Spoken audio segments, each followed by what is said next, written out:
ಎಲ್ಲ ಗಾಯ್ಸ್ ನಾ ಇವತ್ತು ಬಂದಿ ನೋಡ್ರಪ್ಪ ನಮ್ಮ ಮಾಮ ಜೊತೆ ಎಲ್ಲ ಮಡ್ಡಿಗೆ ಯಾರ ದೇವ್ರು ಮಾಡ್ಯಾರ್ರಿ. ಹಂಗೆ ನಮ್ಮ ಮಾಮ ಒಟ್ಟಿಗೆ ಕಟ್ಟಕ ಬೈನ್ ತಪ್ಪಲ್ ಮುರ್ಕಕ್ ಗಿಡ ಕಡೆ ಹೊಂಟಾನ್ರಿ. ಹಂಗೆ ನಮ್ಮ ಮಾಮ ಬೈನ್ ತಪ್ಪಲ್ ಮುರ್ಲಿಕತ್ತ ನೋಡ್ರಿಪ್ಪ.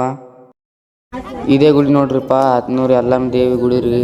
ಈ ಗುಡಿಗೆ ವಾರ ಬೈಲೂರವ್ರು ದೇವ್ರು ಮಾಡಕ್ ಬರ್ತಾರೆ. ನಮ್ಮ ಮಾಮ ಬೈನ್ ತಪ್ಪಲ್ ಹಾರದ ಹರದಕ್ಕೆ ಯಾಕ ನಗಲಕತ್ತನ್ರಿ.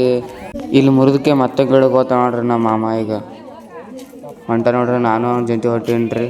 ಹಂಗೆ ಹೊಂಟ ನೋಡ್ರಪ್ಪ ನಾ ಮತ್ತು ನಮ್ಮ ಮಾಮ ಬೈನ್ ತಪ್ಪ ಮುರಿದಕ್ಕೆ ಎಲ್ಲಮ್ಮ ಗುಡಿ ಬಲ್ಲಿ ರೀ. ಹಂಗೆ ಸನಿ ಬಂದ್ ನೋಡ್ರಪ್ಪ ಎಲ್ಲಮ್ಮ ಗುಡಿ ಬಲ್ಲಿ. ಇಲ್ಲ ಮುಂದಿನ ಎಲ್ಲಮ್ಮ ಗುಡಿ ರೀ. ನಮ್ಮ ಹೆಸರು ಮಾಮ ಮತ್ತು ಆಯ ಅಲ್ಲೇ ಕೂತಾರ್ರಿ. ಬೈನ್ ತಪ್ಪಲ್ ಬೇಕಾಡ್ಗೆ ಬೈನ್ ತಪ್ಪಲ್ ಅದಕ್ಕೆ ಹೊಂಟ ನೋಡ್ರಪ್ಪ. ಅಲ್ಲೇ ಆಯ್ಕೆ ತುಂಬ ಮಾಮ ಕೂತಾರ. ಈ ಸಬ್ ಮಾಮ ಒಂದ್ಕೆ ಕೂತ್ ನೋಡ್ರಪ್ಪ ನಮ್ಮ ಮಾಮ. ಈ ಎಲ್ಲಮ್ಮ ತಾಯಿ ಗುಡಿದು ಭಾಳ ಪವಾಡ ಅದ ರೀ. ಭಕ್ತರು ಭಾಳ ಮಂದಿ ಬರ್ತಾರೆ ಇಲ್ಲಿ ದೇವ್ರು ಮಾಡಕ್ರಿ. ಒಬ್ಬ ಮುತ್ಯಾರ ನೀರು ತುಂಬ್ಕೊಕ್ ಬಂದ ನೋಡ್ರಪ್ಪ ಕೊಡ ತೊಗೊಂಡ್ಕೆ. ಇಲ್ಲಿ ಎಲ್ಲ ಮಡ್ಡಿವ್ರಿ. ಇಲ್ಲಿ ನೀರಿನ ವ್ಯವಸ್ಥೆನೂ ಅದ ರೀ. ನಾ ಮತ್ತು ನಮ್ಮ ಮಾಮ ಊಟ ಕೂತೇವೆ ನೋಡ್ರಪ್ಪ. ಮಸ್ತ್ ಪೀಸ್ ಹಾಕ್ಯಾರ್ರಿ ನಮಗೆ. ಊಟ ಮಾಡಕ್ಕೆ ಮನೆಗೆ ಹೋಗ್ತೇವ್ರಿ. ಹಂಗೆ ಈಗ ನಾವು ಗಾಡಿ ಹತ್ಕೆ ಮನೆಗೆ ಹೋಗ್ತೇವ್ರಿ. ಇಲ್ಲಿ ಒಬ್ಬ ದೋಸ್ತ್ ಬಂದನ್ರಿ ನಮ್ಮ ಜೊತೆ. ಅವ್ನಿಗೆ ಕರ್ಕೊಂಡು ಹೊಂಟೇವ್ರಿ. ಆ ಕಡೆ ಊರಾಗ ಇರ್ತಾನ್ರಿ ಅವನು. ನಮ್ಮ ಮಾಮ ಗಾಡಿ ನಡ್ಸಕತ್ತಾನ್ರಿ. ನಾವು 3 ಮಂದಿ ಕೂತ್ಕೆ ಹೊಂಟೇವ್ ನೋಡ್ರಪ್ಪ. ಮತ್ತು ನಾಳೆ ಸಿಗ ಮತ್ತೆ ಟಾಟಾ ಮಾಡ್ತಾನ್ರಿ ನಮ್ಮ ಮಾಮ.